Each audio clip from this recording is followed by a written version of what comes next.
En el comienzo del capítulo 5 de La vida de los hombres infames, Michel Foucault revisa una de las 3 figuras claves a partir de las cuales se forma el grupo de los anormales. Esa gran familia indefinida y confusa que atemoriza obsesivamente a las gentes de finales del siglo XIX. El monstruo humano. Y nos dice lo siguiente. Esta vieja noción encuentra su marco de referencia en la ley. Se trata, pues, de una noción jurídica, pero entendida en sentido amplio, ya que no concierne únicamente a las leyes de la sociedad, sino que se refiere también a las leyes de la naturaleza. El campo de aparición del monstruo es un ámbito jurídico-biológico, la figura de un ser mitad hombre, mitad bestia, privilegiada sobre todo en la Edad Media, las individualidades dobles, valorizadas sobre todo en el Renacimiento, los hermafroditas, que suscitaron tantos problemas en los siglos XVII y XVIII, representan bien históricamente las figuras arquetípicas de esa doble infracción. Lo que constituye a un monstruo humano en un monstruo no es simplemente la excepción en relación con la forma de la especie. Es la conmoción que provoca en las regularidades jurídicas. El monstruo humano combina a la vez lo imposible y lo prohibido.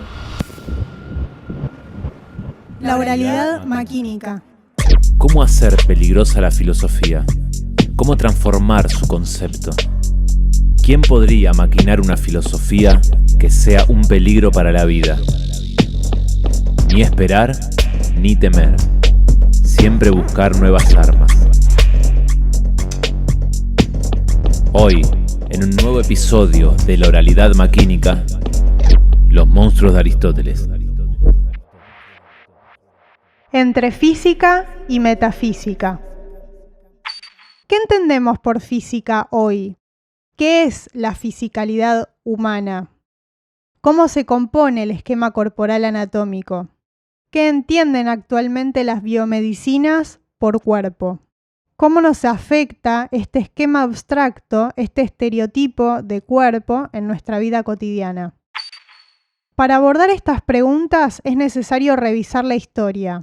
Nuestra cultura occidental es heredera de una larga tradición de pensamiento que ha sistematizado aquello que llamamos cuerpo. Y uno de los primeros autores que se encarga de teorizar sobre esto es Aristóteles, quien habría nacido en el 384 a.C.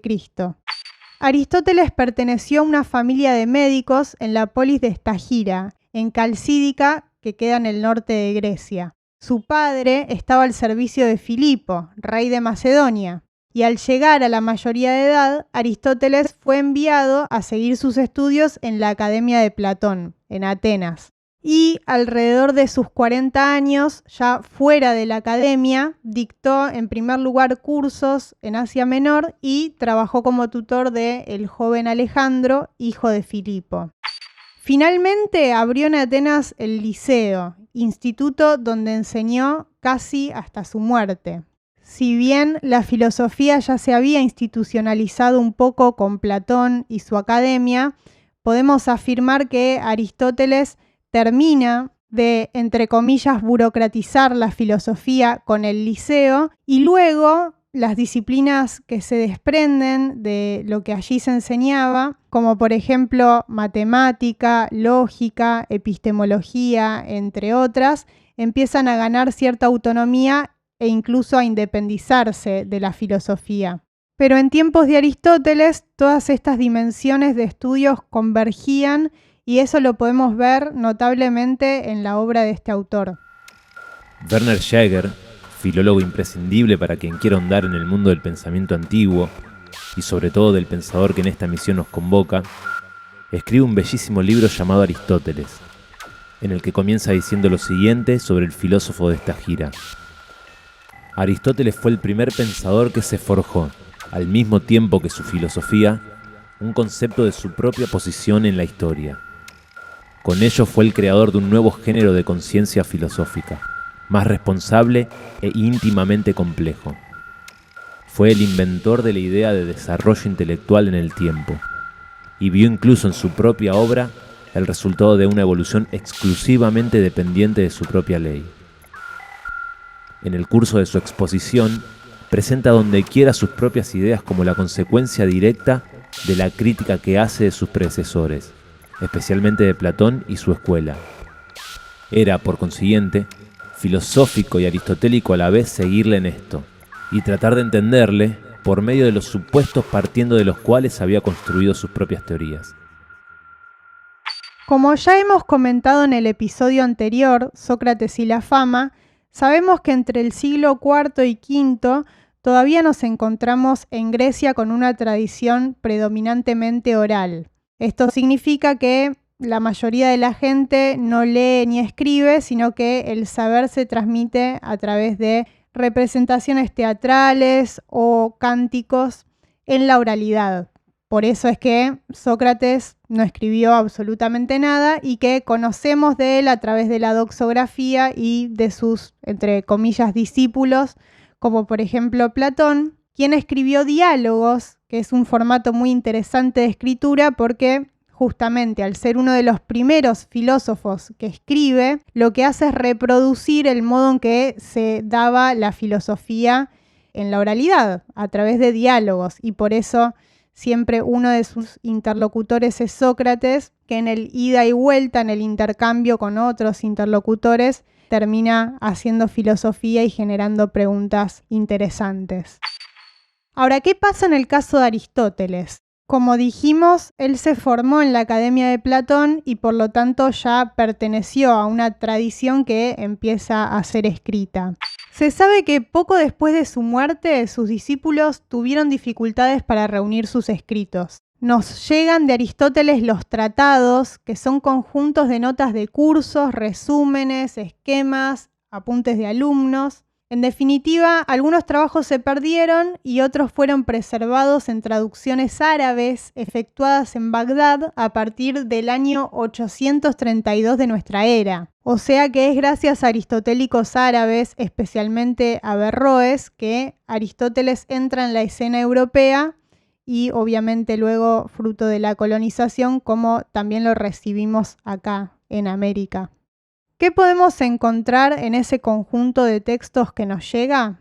En principio, un notable vínculo entre lenguaje y filosofía, particularmente a partir del verbo ser.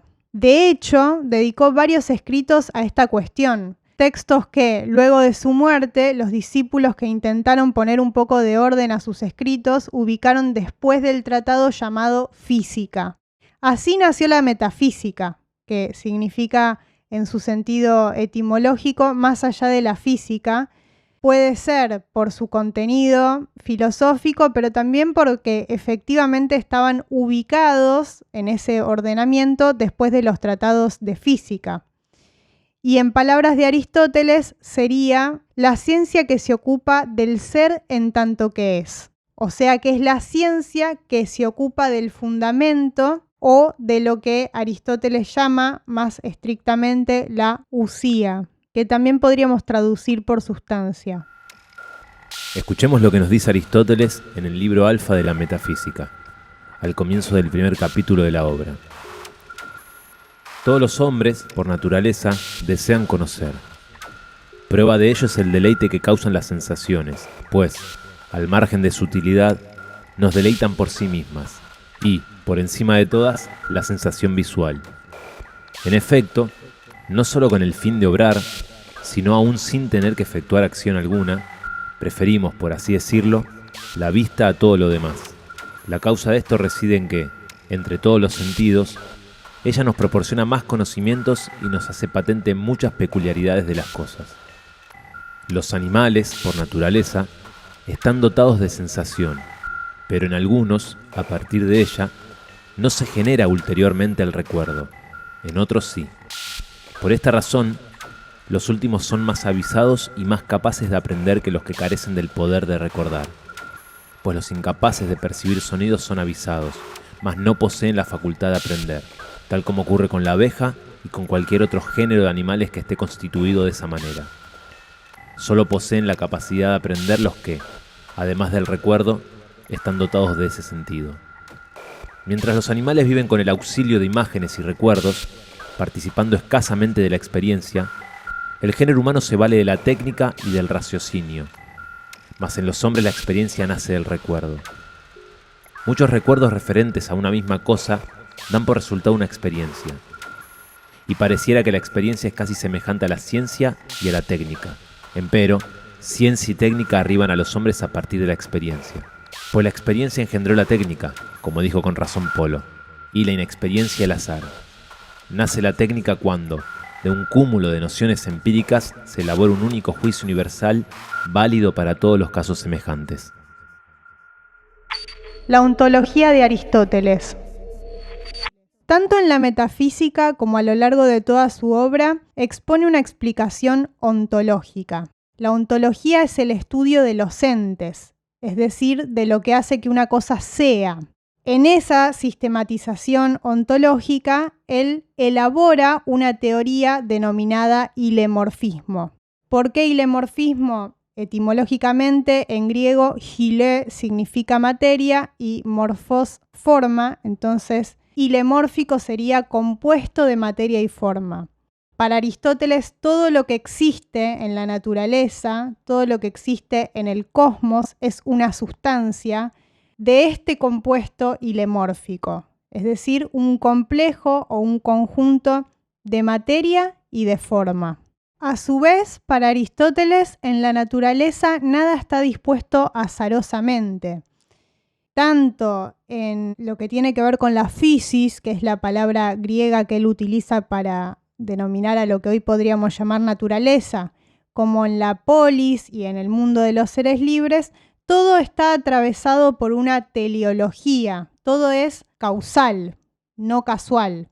Entonces, hay una dirección hacia dónde va cualquier existente en el mundo, es decir, todo tiene un lugar específico en el conjunto que llamamos naturaleza y también en la vida social y política. ¿Cómo se configura esa finalidad en los existentes? Para Aristóteles se inscribe en la forma. Decíamos que todo lo que existe es sustancia, por lo tanto compuesto de materia y forma. La materia prima es lo que vehiculiza la forma y la forma siempre es previa, determina a la materia, es lo que le da un límite preciso, un contorno definido a los individuos. Dicho en otras palabras, si dentro de los existentes nos enfocamos especialmente en los seres humanos como existentes particulares dentro de este compuesto que llamamos naturaleza, en el ser humano, en el hombre, y digo hombre porque Aristóteles usa esta expresión hombre de manera genérica para hablar de humanidad. De hecho, como mencionamos en episodios anteriores, las mujeres, por ejemplo, no eran consideradas seres humanos con capacidad de deliberar, sino que estaban más cerca de la zoé. La zoé significa la vida animal, lo que se necesita para, por ejemplo, perpetuar la especie. Es materia carente de logos, de capacidad de interactuar y de participar del bios, de la vida pública. Entonces, el hombre, para Aristóteles, es compuesto de cuerpo y lo que hoy podríamos llamar alma. El cuerpo sería la parte material y el alma la forma. Siempre hago la salvedad siguiente, y es que actualmente el concepto de alma está muy atravesado por el judeocristianismo y entonces implica ciertas connotaciones religiosas. Para los griegos, obviamente, este concepto está despojado de todas las cuestiones que hoy podemos agregarle desde la impronta judeocristiana. Alma es algo así como un soplo vital, lo que le da vida al cuerpo, pero no solamente le da vida al cuerpo, sino establece límites precisos de la figura llamada cuerpo, del esquema corporal anatómico, porque un cuerpo humano es algo específico. Para Aristóteles, un cuerpo humano tiene una cabeza, 2 brazos, 2 piernas, órganos ubicados en lugares específicos. Si no, podemos consultar sus textos de física y de biología. Hay uno muy interesante que se publicó por Gredos bajo el título La reproducción de los animales, en donde categoriza los diferentes tipos de animales y dentro de esas categorías está el ser humano o el hombre como una especie animal y describe cómo es esa especie animal, un poco reduciendo la idea de cuerpo humano a un único estereotipo universal de cuerpo. Pero no solamente establece esos límites, la forma respecto a la materia, cómo va a ser un cuerpo, sino además establece cuál es la finalidad de ese existente en la vida social. Por eso para los griegos naturaleza y polis no son dos cosas que van por separado, no existe una escisión completa entre naturaleza y cultura, sino que por el contrario, la vida del ser humano se realiza en la polis. El destino, dado que el ser humano para Aristóteles es un zoon politikon, un animal político, el destino de cualquier hombre se da siempre en la polis, su telos está allí. Y eso se inscribe a través de la forma, ¿no? La forma imprime en la materia esa naturaleza finalística. Esta teoría hilemórfica implica una reelaboración y un cambio fundamental respecto a su gran maestro Platón, ya que, como recordarán, en Platón existen dos dimensiones o dos maneras de conocer, por un lado a través de eso que podemos denominar mundo sensible, la res extensa, lo que puedo percibir a través del gusto, el olfato, el oído, el tacto. Y por otro lado estaría lo inextenso, o sea, lo que no puedo percibir a través de los sentidos, lo que no es cuantificable, que tiene que ver más con lo inteligible, con el pensamiento, con lo abstracto. En contrapunto, en Aristóteles no tenemos dos dimensiones, sino solo un plano de existencia en donde todo se manifiesta al modo de la sustancia, como compuesto de materia y forma. A su vez, a esto él le agrega la explicación sobre el cambio. ¿Por qué las cosas no son estáticas, sino que todo en la naturaleza cambia, está en movimiento? ¿Por qué todo es perecedero? Y lo explica especialmente a través de la configuración del acto o energeia y la potencia, dynamis. Para él, todo lo que existe está atravesado por esta configuración acto-potencia. El acto o la energeia es lo que está haciendo, lo que se actualiza, lo que está presente, mientras que la dynamis o la potencia sería lo que se puede llegar a ser. Por ejemplo, una semilla es un árbol en potencia. ¿Pero qué viene primero? ¿La semilla o el árbol? Intuitivamente podríamos pensar que primero estaría la potencia, la posibilidad de que algo luego se actualice.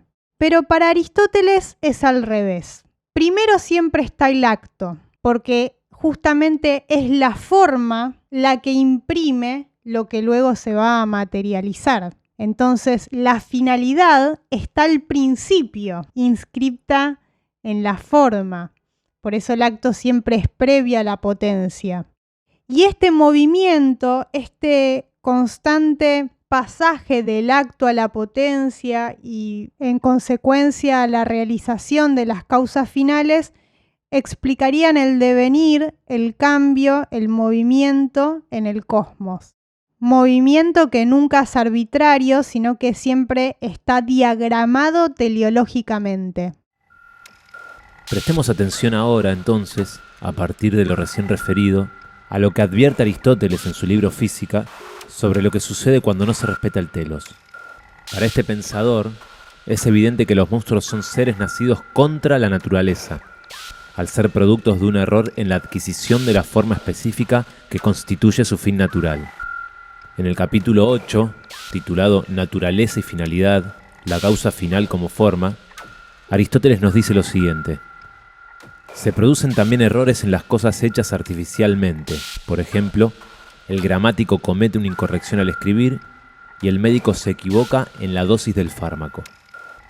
Por lo tanto, es evidente que estos errores también se pueden producir en las cosas naturales, pues si hay cosas artificiales en las que lo producido se ha hecho correctamente con vistas a un fin, y también otras hechas erróneamente cuando el fin que se pretendía no se ha alcanzado, lo mismo puede suceder en las cosas naturales, y los monstruos serían errores de las cosas que son para un fin. Teoría de los monstruos.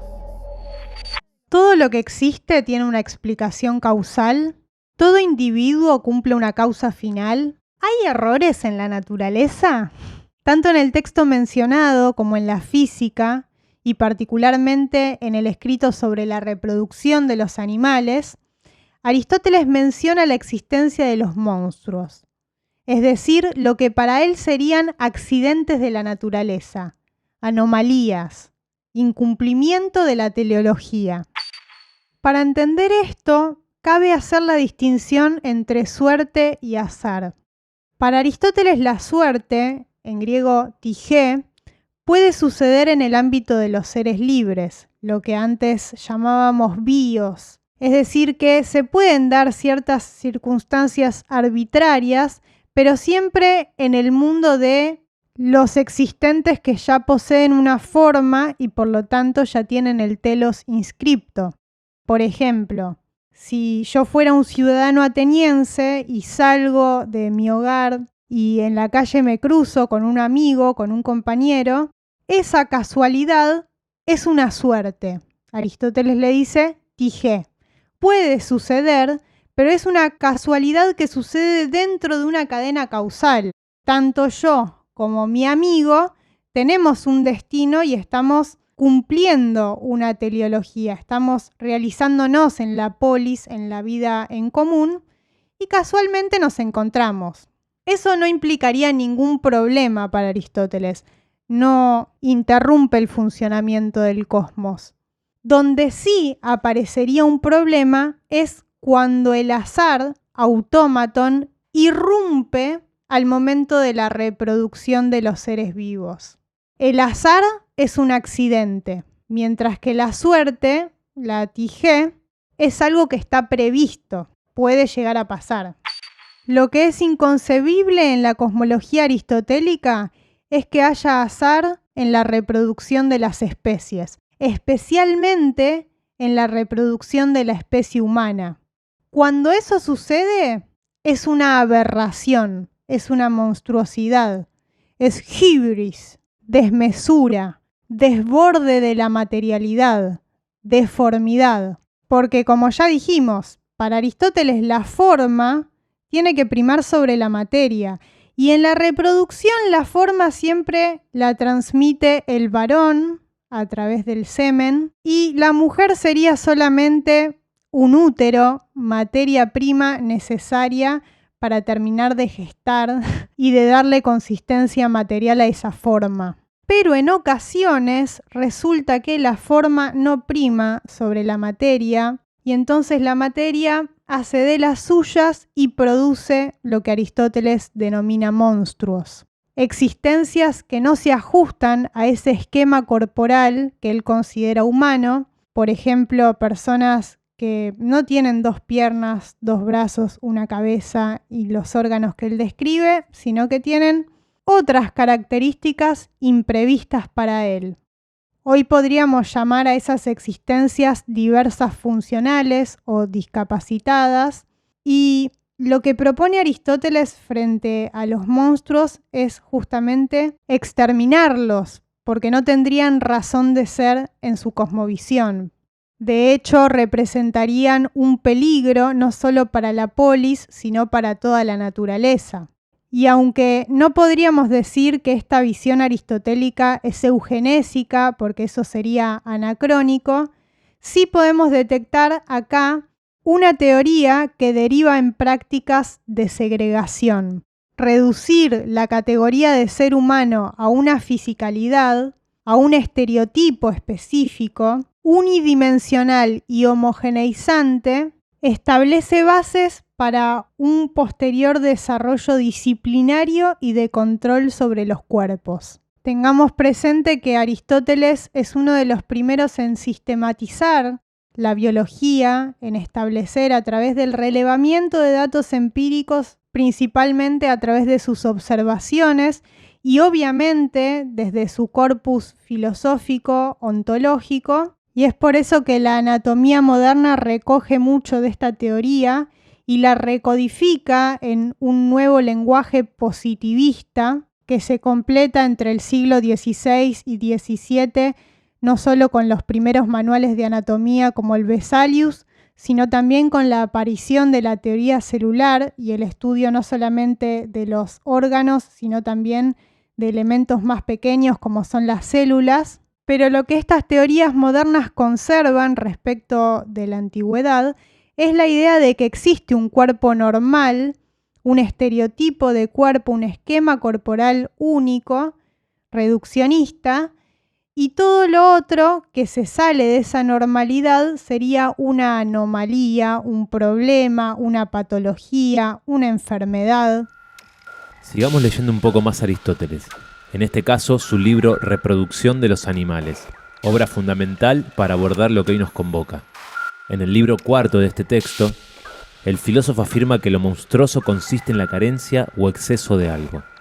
Y es que la monstruosidad entra dentro de las cosas que van contra la naturaleza, pero no contra la naturaleza en su totalidad, sino contra lo que es la norma.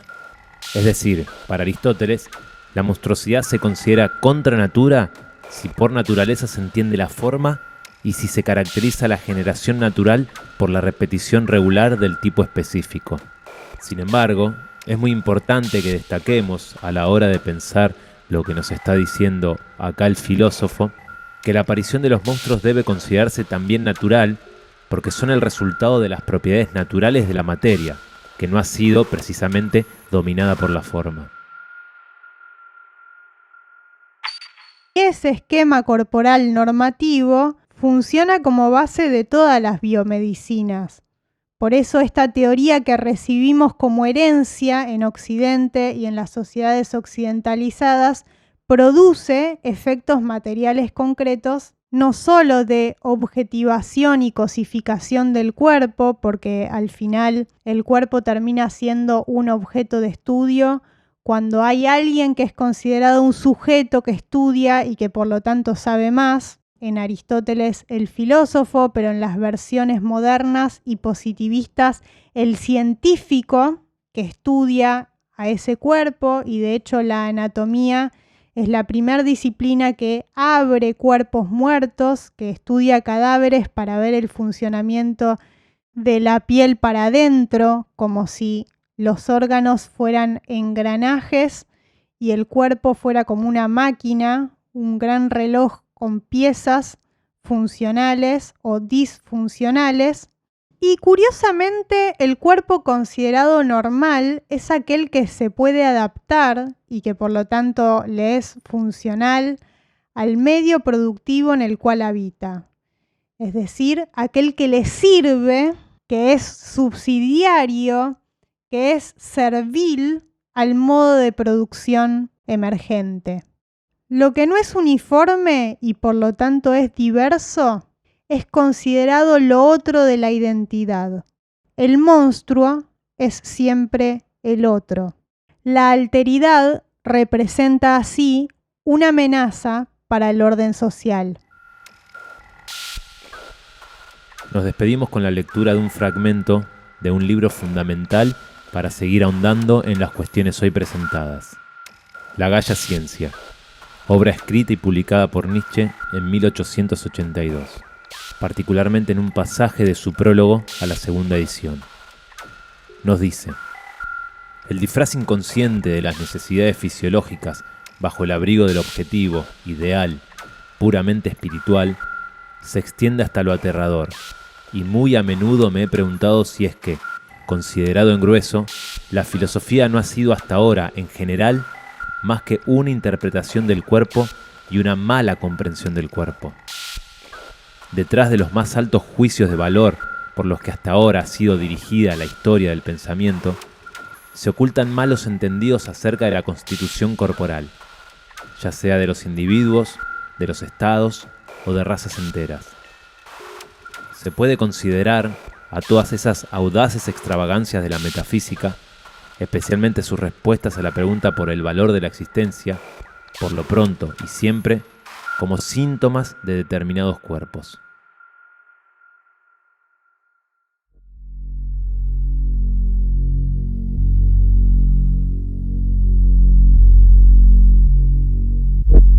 Esto fue La Oralidad Maquínica. Encontranos en todas las plataformas digitales como Filosofía del Pórtico. Si te gusta este proyecto, una manera de colaborar para que siga existiendo es suscribiéndote al canal, comentando, dándole me gusta a los videos y compartiéndolos. No te olvides de activar la campanita, así te enterás de todas nuestras novedades.